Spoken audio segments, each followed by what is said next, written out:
Hi hello நண்பர்கள் அனைவருக்கும் வணக்கம். அமீர் கான் நடிப்பில் 20 ஜூன் 2025 அன்று வெளியான திரைப்படம் சித்தாரே ஜமீன் பார்.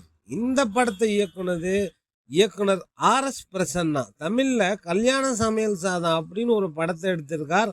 அந்த படத்தை ஹிந்தியில் இவரே இயக்கி ரீமேக் செய்தார் RS பிரசன்னா. இப்போ அமீர் கானோடு இணைந்து சித்தாரே ஜமீன் பார்ங்கிற படத்தை எடுத்திருக்கார். வாங்க இந்த படத்தோட விமர்சனத்தை பார்ப்போம்.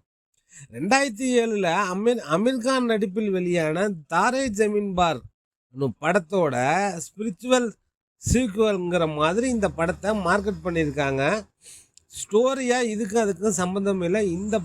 அந்த படத்தை பார்க்கலனாலும் நீங்கள் இந்த படத்தை பார்க்கலாம். 2018 ஸ்பானிஷ் மொழியில் வெளியான சாம்பியன்கிற படத்தோட அஃபிஷியல் ரீமேக் தான் இந்த படம். இந்த படத்தோட கதை என்னன்னு பார்ப்போம். ஒரு சிறந்த பாஸ்கெட் பால் கோச்சான அமீர் கானுக்கு சில பிரச்சனைகளும் இருக்குது. அது என்னன்னா ஷார்ட் டெம்பர், கொஞ்சம் ஈகோவும் இருக்குது, மது அருந்து பழக்கமும் இருக்குது. ஒரு கட்டத்தில் போதையில் வண்டி ஓட்டிட்டு போய் போலீஸ் வண்டியிலேயே மோதிடுறாரு. ட்ரிங்க் அண்ட் டிரைவ் கேஸை போட்டு கோர்ட்டுக்கு அனுப்புகிறாங்க. அங்கே கோர்ட்டில் நீதிபதியாக இருக்கிறது ஒரு லேடி. அந்த அம்மா, நீ ஜெயிலுக்கு போறியா, இன்டலெக்சுவல் டிசார்டர்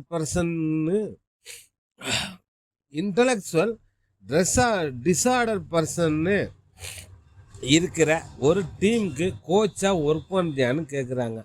3 மாதம் கோச்சாக இருந்து நேஷனல் லெவல் டோர்னமெண்ட்டில் விளையாட போகிறாங்க. அதில் அவங்க வெற்றி பெற வைக்கணும்னு வெறுப்பாக ஒத்துக்கிறார். இதுக்கப்புறம் என்னாச்சுன்னு படம் பார்த்து தெரிஞ்சுக்காங்க.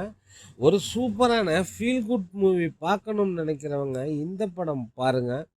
ஹீரோயினா ஜெனிலியா பண்ணியிருக்காங்க. ஒரு ஆண் எப்படி பெண் துணை இல்லாமல் கடைசி வரை வாழ முடியாதோ, அதே மாதிரி பெண்ணும் ஆண் துணை இல்லாமல் கடைசி வரை வாழ முடியாதுங்கிறதையும் இந்த படத்தில் பேசியிருப்பாங்க. கமர்ஷியல் படம் நடித்து 300-400 கோடி சம்பாதிக்கிற இந்த காலத்தில் ஸ்டூடெண்ட்டுக்காக ஒரு அருமையான ஃபீல் குட் மூவியாக வந்திருக்கு சித்தாரே ஜமீன் பார். சிறுவர்கள் பெரியவர்கள் வரை அனைவரும் பார்க்கக்கூடிய படம். ஓகே ஃப்ரெண்ட்ஸ், மீண்டும் வேறொரு கதையில் சந்திப்போம். நம்ம டெல்டா 7 நண்பர்கள் அனைவருக்கும் நன்றிகள் பல.